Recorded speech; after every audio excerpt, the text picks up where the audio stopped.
Dulu di zaman Soeharto, saudara, Orde Baru, dengan segala kebaikan dan kejelekannya, saudara, itu jabatan politis itu hanya sampai di jabatan menteri, saudara. Di bawah menteri semua jabatan karir, saudara. Hampir semua jabatan karir. Dirjennya dari karir, irjennya dari karir, sekjennya dari karir, eselon 1, eselon 2 dari karir.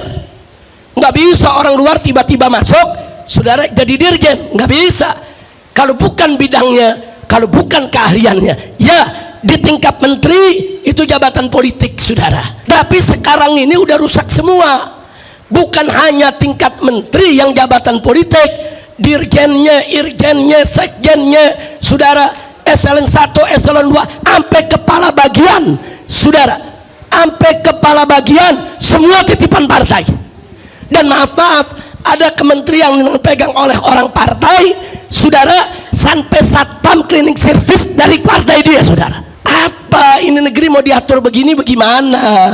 Nah, jangan kayak sekarang kan banyak ngawuran nih.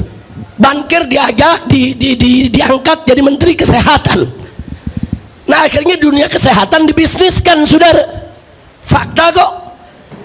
Bos Gojek dari menteri pendidikan. Kalau bos Gojek jadi menteri transportasi masih logis, saudara. Nah, tapi kalau jadi menteri pendidikan, kita lihat akibatnya. Perguruan tinggi, saudara, semua dibisniskan. Menteri pertahanan disuruh nanam singkong. Ini menteri pertaniannya kemana? Astagfirullahaladzim. Ini kok jadi ngawur begini, saudara? Kenapa? Itu tadi, ini cawe-cawenya partai politik, saudara. Semua mau diambil alih oleh partai politik, semua. Mau itu kementerian, mau itu kedutaan besar, saudara, mau itu komisaris daripada BUMN, semua mau dibagi-bagi di antara orang partai. Nah, jadi rakyat yang bukan orang partai bagaimana? Nah, kalau sekarang kita lihat, saudara, menterinya dari partai, dirjen, irjen, sekjen dari partai, kepala-kepala bagian dari partai. Tahu-tahu orang yang nggak ngerti apa-apa masuk ke dalam, saudara, kementerian, dapat jabatan. Gimana ceritanya? Wah, belakangan terakhir ada biduan lagi dapat honorer. Ini apa ceritanya ini negeri, saudara? Hancur ini negeri kalau kita percayakan negeri ini kepada partai, saudara. Saudara, yang bisa bahasa Arab saja banyak yang nggak bisa menafsirkan bahasa Al-Quran, apalagi yang nggak bisa bahasa Arab. Yang nggak bisa bahasa Arab modal baca terjemah mau nafsirin Al-Quran. Nah, karena kalau diterjemahkan secara harfiah begitu, wa'bud, sembahlah, ibadahlah, rabbaka, Tuhanmu, hatta, sehingga, ya'tiyaka, datang kepada kamu, al-yakin, keyakinan. Jadi kalau secara harfiah memang begitu terjemahnya, tapi tafsirnya tidak begitu, ya ikhwan. Nah, makanya sekali lagi, kalau yang belum bisa bahasa Arab nggak usah sok nafsirin Al-Quran, apalagi modalnya cuman baca terjemah. Udah baca terjemah, nafsirin Al-Quran, mau debat kiai lagi, saudara. Ya, ini sekarang begini nih, ada orang yang nggak ngerti agama sok bicara agama, nggak ngerti nasab sok bicara nasab, nggak ngerti ekonomi sok bicara ekonomi, nggak paham politik sok bicara politik. Saudara, ini yang Nabi katakan ar-ruwaibidah. Nanti di akhir zaman akan banyak ruwaibidah, kata Nabi. Nabi ditanya, siapa itu ruwaibidah ya Rasulullah? Nabi menjawab, ar-rajulut tafih yatakallamu fi amril ammah. Orang-orang bodoh yang bicara tentang urusan umat, saudara. Dia nggak ngerti agama sok bicara agama, nggak paham sejarah sok bicara sejarah, saudara. Nah, ini banyak terjadi di zaman kita sekarang ini. Inna lillahi wa inna ilaihi raji'un. Kembali kepada ayat tadi, mari kita lihat semua kitab tafsir, apakah itu tafsir Tobari, apakah itu tafsir Ibn Katsir, dan lain sebagainya. Ada ratusan kitab tafsir, saudara, yang salaf maupun yang khalaf. Semua kitab tafsir sepakat yang dimaksud al-yakin dalam ayat tadi adalah al-maut. Wa'bud rabbaka, ibadahlah, sembahlah kau punya Tuhan, Tuhanmu, hatta ya'tiyakal yakin, sampai datang kepada engkau al yakin. Artinya sampai datang kepada engkau al maut, yaitu kematian. Muncul pertanyaan, kalau semua ulama sepakat makna al yakin adalah kematian, al maut, pertanyaannya kenapa kok al maut dinamakan al yakin? Kenapa kematian disebut sebagai keyakinan? Ada rahasia apa?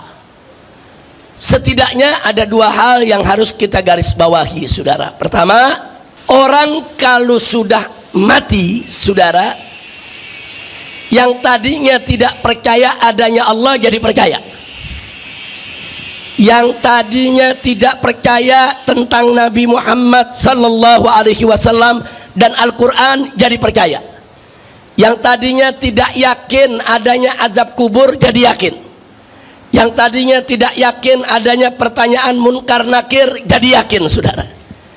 Kenapa? Karena semua akan dialaminya di alam kubur, saudara, sampai di alam akhir nanti.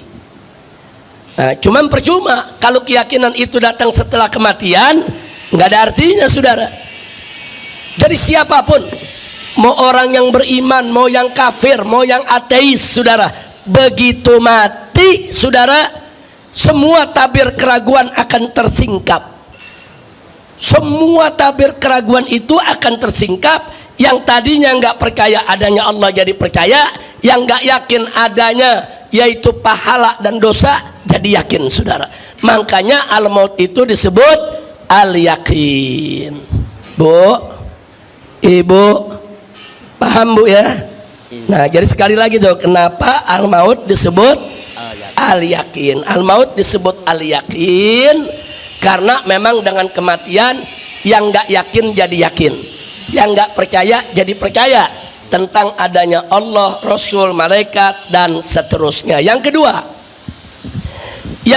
apapun agamanya, mukmin ataupun kafir, semua percaya dan yakin, suka tidak suka, rela tidak rela, mau keras kepala lagi, saudara, semua yakin bahwa kita manusia pasti akan mati.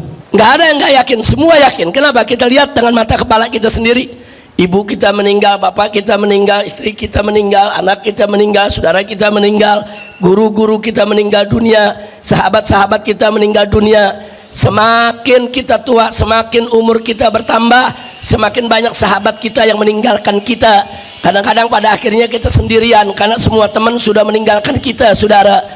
Jadi nggak ada yang nggak percaya kalau kematian itu pasti datang. Kullu nafsin dha'iqatul maut, saudara.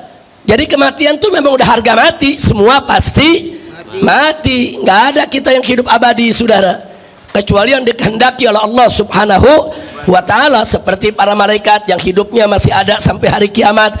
Jadi yang bisa hidup lama seperti itu hanya mereka yang dikehendaki oleh Allah subhanahu wa ta'ala. Nah, itulah rahasianya kenapa al-maut di dalam Al-Quran disebut al-yakin. Karena yang pertama, saudara, siapapun manusianya, apapun agamanya, seorang ateis sekalipun, semua percaya kalau kematian akan datang. Yang kedua, apapun agamanya, ateis sekalipun, saudara, begitu dia mati, segala tabir keraguan akan tersingkap. Jadi yang dulu nggak percaya adanya Allah, begitu mati jadi dia percaya, oh ternyata Allah ada. Yang dulunya nggak percaya ada pahala dan dosa, begitu dia mati baru dia yakin, oh kalau gitu pahala dan dosa itu ada. Nah, mudah-mudahan kita semua yang hadir di sini mendapatkan keyakinan seperti itu sebelum kita mati, saudara. Karena kalau keyakinan datang setelah kita mati, tidak ada gunanya keyakinan tersebut. Nah, itulah yang perlu kita ketahui dari tafsir wa'bud rabbaka hatta ya'tiyakal yakin. Jadi jangan diselewengkan. Maaf Pak Bu ya, ini sekarang banyak orang nggak ngerti tafsir bicara tafsir, nggak ngerti hadis bicara hadis. Kadang-kadang bicaranya sok alim, sok lebih hebat dari ulama. Kadang-kadang ulamanya dihina, ulamanya direcehkan, ulamanya dimaki-maki. Ini zaman yang kita hadapi saat ini. Nah, begitu saya ajak semua yang ada di sini, yuk kita tahu dirilah, kita tahu kapasitas kita. Jangan bicara tentang yang kita tidak tahu. Ada ilmunya baru bicara, nggak ada ilmu nggak usah bicara ya kawan.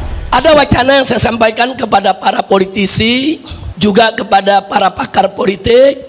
Saya bilang selama sekian tahun saya memperhatikan peta demokrasi dan gerak politik di Indonesia. Saya melihat yang merusak negeri ini adalah sistem partai politik, sehingga sampai pada akhirnya seorang anggota dewan saudara dari salah satu partai besar mengaku, dan itu viral, bahwa untuk membuat satu undang-undang saudara cukup persetujuan ketua umum partai. Artinya kalau di DPR itu katakan ada 9 partai atau 10 partai, cukup 10 orang itu yang ngatur kita punya negeri. Adapun anggota dewan yang mewakili partai masing-masing hanya boleh memutuskan sesuai dengan putusan ketua umumnya. Jadi saudara, kalau itu yang terjadi, ya hancur dong demokrasi kita. Karena sekian ratus anggota dewan tadi nggak ada maknanya, nggak ada manfaatnya, karena kekuasaan hanya ada di tangan ketua umum partai. Sehingga para oligarki busuk saudara yang ingin menguasai negeri kita cukup beli 10 orang itu saja. Beli itu 10 orang, segala macam undang-undang, segala macam regulasi bisa mereka atur yang menguntungkan usaha mereka. Kalau ini dibiarkan, hancur ini negeri. Jadi nggak usah bicara demokrasi lah, udah hancur-hancuran ini demokrasi di kita punya negeri ya ikhwan. Nah, maka itu saya sampaikan kepada mereka ketika itu, belum lama ya ikhwan, sebulan yang lalu saya sampaikan kenapa kita tidak berpikir membangun negara Indonesia tanpa partai. Kita bangun negara tanpa partai. Siapa bilang negara nggak bisa hidup tanpa partai? Bisa kok. Maka itu saya mau ajak, mumpung di sini banyak alumni-alumni lulusan perguruan tinggi saudara, ayo sama-sama kita berpikir. Siapa bilang Indonesia tidak bisa dibangun tanpa partai? Bisa saudara. Kita membangun satu negara meritokrasi, di mana semua jabatan di kementerian itu dipegang oleh orang-orang dari hasil karir mereka, bukan orang partai saudara. Dulu di zaman Soeharto saudara, Orde Baru, dengan segala kebaikan dan kejelekannya saudara, itu jabatan politis itu hanya sampai di jabatan menteri saudara. Di bawah menteri semua jabatan karir saudara, hampir semua jabatan karir. Dirjennya dari karir, irjennya dari karir, sekjennya dari karir, eselon 1, eselon 2 dari karir. Nggak bisa orang luar tiba-tiba masuk saudara jadi dirjen, nggak bisa. Kalau bukan bidangnya, kalau bukan keahliannya, ya di tingkat menteri itu jabatan politik saudara. Tapi sekarang ini udah rusak semua. Bukan hanya tingkat menteri yang jabatan politik, dirjennya, irjennya, sekjennya saudara, eselon 1, eselon 2, sampai kepala bagian saudara, sampai kepala bagian semua titipan partai. Dan maaf-maaf, ada kementerian yang dipegang oleh orang partai saudara, sampai satpam cleaning service dari partai dia saudara. Apa ini negeri mau diatur begini bagaimana? Makanya tadi maaf saya katakan, selama sistem multiparti ini masih ada di kita punya negeri, yang kalau satu kementerian dikuasai oleh satu partai kemudian dijadikan ATM-nya saudara untuk membesarkan partainya, jangan mimpi demokrasi di Indonesia akan sehat. Nah, waktu itu saya sampaikan kenapa kita nggak bubarkan lagi itu semua partai. Terus ada yang nanya, Habib, kalau nanti partai dibubarkan bagaimana milih anggota DPR-nya? Oh gampang, DPD bisa tanpa partai. DPD para senator dipilih dari setiap daerah tanpa partai, calon independen. Kalau DPD bisa, DPR juga mesti bisa dong. Kalau perlu DPD-nya hapus, ganti DPR yang calon independen tanpa partai, sehingga setiap anggota DPR independen bisa menyuarakan rakyat tanpa ditekan oleh atasan saudara. Bisa kok. Siapa bilang nggak bisa saudara? Omong kosong kalau dibilang nggak bisa. Biasanya yang bilang nggak bisa ya orang partai, karena takut partainya dibubarkan. Kira-kira paham ibu ya? Ini tamu saya sama nih, paham semua nih ya. Saya bukan lagi berhayal nih, bukan nih. Ini lagi lempar wacana, saudara. Ini wacana dalam dunia politik penting. Nah sehingga, saudara, presiden dipilih secara independen, DPR dipilih secara independen, betul-betul semua rakyat yang pilih. Negara ini bebas daripada tekanan partai, saudara. Itu pertama. Baik, andai kata pun negara tanpa partai itu sulit, saudara, atau belum bisa dilaksanakan saat ini, atau perlu 1 atau 2 dekade lagi mendewasakan masyarakat, saudara. Maka solusinya cukup Indonesia punya 2 partai saja. Bisa, saudara. Amerika Serikat, negara yang begitu maju, bisa ke 2 partai. Partai Republik, Partai Demokrat, selesai. Di Indonesia bisa. Indonesia ini dari dulu sudah terbelah, saudara. Cuman ada 2 bagian. Satu bagian mendukung pemberlakuan syariat Islam, satu bagian enggak mendukung pemberlakuan syariat Islam. Simple, bikin 2 partai. Partai yang mendukung syariat, partai yang tidak mendukung syariat. Silakan umat mau pilih yang mana, saudara. Simple, dan itu lebih sehat. Kenapa lebih sehat? Kalau partai Islam yang menang, maka partai sekuler silakan jadi oposisi untuk menimbangi daripada kepemimpinan partai Islam. Kalau partai sekuler yang menang, maka partai Islam yang jadi oposisi. Jadi negara ini, saudara, ada balancingnya, saudara, seimbang. Nah kalau sekarang teriak-teriak negara presidensial itu nggak boleh ada oposisi, jadi semua disuruh dukung pemerintah, nggak boleh beroposisi, saudara. Nah jadi 2 partai itu juga masih boleh sehat, walaupun saya tetap kepada wacana pertama, bangun negara tanpa partai, sehingga nanti jabatan-jabatan menteri, saudara, itu bisa diambil dari jabatan karir. Presiden yang terpilih secara independen, saudara, dengan anggota dewan yang juga independen, saudara, bisa memilih para menteri dari kementeriannya masing-masing. Nah, jangan kayak sekarang. Sekarang kan banyak ngawuran nih. Bankir diajak, diangkat jadi menteri kesehatan. Nah akhirnya dunia kesehatan dibisniskan, saudara. Fakta kok. Bos Gojek dari menteri pendidikan. Kalau bos Gojek jadi menteri transportasi masih logis, saudara. Nah tapi kalau jadi menteri pendidikan, kita lihat akibatnya.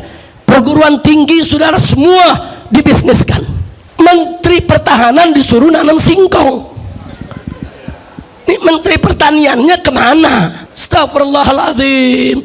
Ini kok jadi ngawur begini, saudara? Kenapa? Itu tadi, ini cawe-cawenya partai politik, saudara. Semua mau diambil alih oleh partai politik, semua. Mau itu kementerian, mau itu kedutaan besar, saudara, mau itu komisaris daripada BUMN, semua mau dibagi-bagi di antara orang partai. Nah, jadi rakyat yang bukan orang partai bagaimana? Nah ini saya pengen ini, Prof. Laila, kita buat satu pertemuan besar, kita kumpulkan semua para pakar, ayo kita diskusi, nggak apa-apa, ayo kita berdebat, ayo kita adu argumentasi, ayo kita adu pendapat, ide di sana untuk menyelamatkan kita punya Republik Indonesia, insya Allah. Bu, kalau kita punya negeri, menterinya jabatan karir, sekjen, irjen, sampai kepada dirjennya, semua jabatan karir, mereka akan menguasai bidangnya. Mereka tahu penyakit apa yang ada di bidangnya, mereka tahu bagaimana mengatasi persoalan yang ada di bidangnya. Jangan sekali-kali memberikan sesuatu kepada bukan ahlinya. Nabi sudah ingatkan, apa kata Nabi dalam hadisnya? Idza wusidal amru ila ghairi ahli fantadri sa'ah. Kata Nabi, kalau kau serahkan urusan kepada yang bukan ahlinya, tunggulah datangnya kiamat. Maksudnya datang kehancuran. Nabi udah kasih tahu, hancur kamu kalau memberikan sesuatu bukan pada ahlinya, saudara. Nah ini yang bisa saya sampaikan. Artinya apa yang disampaikan tadi oleh para presidium dari formaksi, ya, kita sejalan, kita sepemikiran untuk melakukan perubahan, dan kita sejalan, kita sepemikiran untuk kita berjuang bersama untuk membela rakyat yang lemah dan membela mempertahankan persatuan dan kesatuan NKRI, sehingga ini tidak dijadikan sebagai negeri yang menjadi bantakan korupsi, saudara. Saya sepakat, hanya saja bagaimana strateginya, mesti sering-sering ketemu, sering-sering duduk, sering-sering kita berdiskusi. Nanti dari Formaksi mesti ada perwakilannya. Tentu tidak semua orang di Formaksi yang kita undang, karena yang akan diundang begitu banyak organisasi dan LSM. Dari ormas Islam aja udah 60 ormas lebih yang bakal kita undang, belum dari yang lainnya. Kita duduk bareng, yuk kita bicarakan soal negeri kita, saudara. Insya. Nah kalau sekarang kita lihat, saudara, menterinya dari partai, dirjen, irjen, sekjen dari partai, kepala-kepala bagian dari partai. Tahu-tahu orang yang nggak ngerti apa-apa masuk ke dalam, saudara, kementerian, dapat jabatan. Gimana ceritanya? Wah, belakangan terakhir ada biduan lagi dapat honorer. Ini apa ceritanya ini negeri, saudara? Hancur ini negeri kalau kita percayakan negeri ini kepada partai, saudara. Nah cuman saat ini karena memang kita dipaksa dengan sistem partai, ya mau nggak mau kita mesti kerjasama dengan partai, kita mesti dekat dengan partai, kita salurkan aspirasi kita ke lewat kawan-kawan kita yang ada di partai. Nah kenapa kita menolak sistem partai? Kok kita sampai saat ini masih berhubungan dengan partai? Jawabnya, karena saat ini kita tidak diberi pilihan lain, harus lewat partai, saudara. Nah ini yang harus kita berani melakukan perubahan. Jadi jangan tanggung-tanggung. Kalau melakukan perubahan, lakukan perubahan yang revolusioner, yang betul-betul sistem ini kita ubah untuk kebaikan Indonesia, insya Allah. Nah ini yang kita mau sampaikan. Jadi kalau ini berjalan, ibu-ibu nggak repot demo dulu, Bu. Ya capek kita udah demo nggak didengar. Sekarang demo nggak didengar, saudara. Pemerintah sudah tahu bagaimana supaya demo kapok. Tangkap aja pemimpinnya, tangkap aja koordinatornya, tangkap aja tuh yang minta izinnya. Nah jadi sekarang setiap demo padam, demo padam, demo padam, karena mereka sudah pelajari bagaimana cara menundukkan demo. Ada juga demo semangat, besok diundang ke istana, lusa udah adem, kayak kerupuk disiram air, saudara. Nah ini yang terjadi di kita punya negeri. Baiklah, insya Allah ke depan kita akan buat pertemuan, ibu, dengan para tokoh bangsa kita untuk merumuskan strategi bagaimana menyelamatkan negeri, insya Allah. Dan itu tadi, kita nggak mau ngobatin kayak koreng, obatin sini muncul sini, obatin sini muncul sini. Tapi kita pengen satu strategi yang punya formula bisa mengobati semua penyakit yang ada. Saya hanya sekedar menyampaikan wacana. Saya beberapa waktu yang lalu diskusi dengan beberapa pakar ilmu politik dan dengan beberapa politisi. Saya mengkritisi sepanjang yang saya alami berdasarkan pengalaman, pengamatan, saudara, dan penelitian. Saya lihat rusaknya kita punya negeri saat ini. Kenapa sulit untuk diperbaiki? Karena kerusakannya dari sistem. Kalau sistem sudah rusak, akan sulit kita perbaiki. Ibarat tubuh kita, ada orang nih punya badan, saudara, banyak kudis atau koreng sekujur tubuhnya. Kemudian berobat ke dokter. Begitu berobat ke dokter, ternyata ketahuan bahwa dia punya penyakit pada darahnya. Nah, tapi kemudian si dokter itu ngobatin korengnya satu-satu. Koreng ini diobatin pakai salep, koreng ini diobatin pakai obat, saudara. Baik koreng yang di sini muncul di sini, baik di sini muncul di sana. Hanya dokter itu mengambil kesimpulan kepada pasien, kalau Anda mau sembuh, ya mesti cuci darah. Nah, karena ini sumbernya di sana.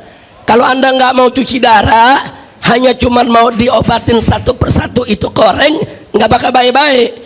Baik yang di kaki muncul di tangan, baik di tangan muncul di badan, baik di badan muncul di muka. Ini darahnya yang mesti diberesin, darahnya mesti diobati. Nah saya melihat penyakit di kita punya negeri begitu. Nah, kenapa banyak terjadi korupsi, saudara? Karena memang sistemnya memberi peluang untuk korupsi. Kenapa banyak money politik di dalam demokrasi kita? Karena sistemnya memang memberi peluang untuk money politik. Ini yang jadi persoalan. Jadi walaupun kita teriak-teriak mengharamkan, walaupun MUI sudah keluarkan fatwa haram, saudara, walaupun kita sudah sosialisasikan ke masyarakat untuk tidak mendukung money politik, saudara, tapi karena sistem perpolitikan di negeri kita memberi peluang untuk itu, maka money politik nggak bakal pernah bisa diatasi. Bahkan sekarang sudah mulai ada usulan money politik itu supaya dilegalkan. Kenapa mereka mengusulkan money politik itu dilegalkan, saudara? Karena sudah putus asa, nggak mampu untuk mengatasinya. Nah, jadi sekali lagi saya lihat ini persoalannya adalah pada sistemnya yang harus diperbaiki. Kalau sistemnya baik, semua peluang-peluang kemunkaran ditutup, insya Allah kemunkaran tersebut nggak bakal merajalela, termasuk korupsi. Nah, kemudian masih kita bicara korupsi. Sudahlah, jangan ngejek-ngejek korupsi. Ini kalimat gak pantas disampaikan oleh seorang pejabat. Yang namanya korupsi bukan hanya harus diejek, saudara. Dikejar, ditangkap, dipermalukan, dimiskinkan, itu koruptornya. Nah, kenapa ada seorang pejabat tinggi tahu-tahu gerah dengan masyarakat menyerang korupsi? Dia bilang apa? Udah jangan ngejek-ngejek korupsi, nanti kita malu di dunia. Ya kalau malu di dunia, buat satu sistem untuk melawan korupsi. Nah, bukan media dibungkam agar tidak bicara tentang korupsi, nggak bisa. Jadi pejabatnya sendiri memberi peluang, saudara. Nah, supaya apa? Korupsi itu tetap merajalela. Nah, nggak sampai di situ. 30 pabrik tekstil di Indonesia gulung tikar. Bahkan terakhir ini pabrik tekstil terbesar se-Asia Tenggara, saudara, Sritek, ikut gulung tikar. Itu kalau di total semua pabrik tekstil yang gulung tikar, saudara, pegawainya puluhan ribu sampai 100.000 lebih, semua harus di PHK. Mestinya ini menjadi perhatian pemerintah. Apakah mereka disuntikan dana, dibantu, atau mereka diambil alih oleh negara, saudara, untuk menyelamatkan pabriknya dan menyelamatkan pekerjanya. Tapi ini enggak dibiarkan. Begitu semua bangkrut, tahu-tahu teriak, saudara. Oh, tadi pagi ada orang dari negeri Cina datang ke kantor saya. Ada 2 tuh sudah datang ke saya.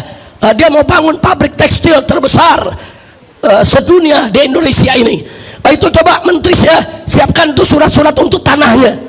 Apa, saudara? Ini kok jadi menteri rasa preman, saudara? Ini apa macam ini kok negara diatur kayak warung kopi, saudara? Ngomong seenaknya, nggak ada sopan-sopannya. Jadi bukan seenaknya ngomong, tersebar kok, viral kok, saudara. Silakan lihat bagaimana gayanya bicara, saudara. Oh, tadi itu ada dari Cina, ada 2 tuh datang ke kantor saya. Dia mau bikin itu pabrik tekstil internasional terbesar di dunia. Nah, itu nanti kita siapkan aja tanahnya di sini.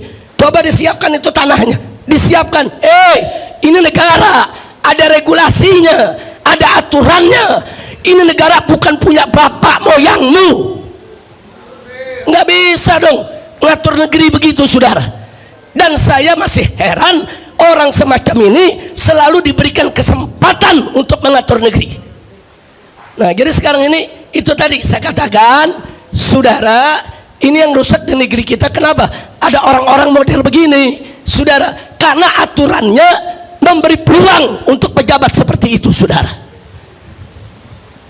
Jadi saya pikir terlalu panjang kalau kita mau bicara soal ini, tapi nanti seperti yang Prof. Laila tadi ingatkan, insya Allah yang begini nanti akan kita kumpulkan.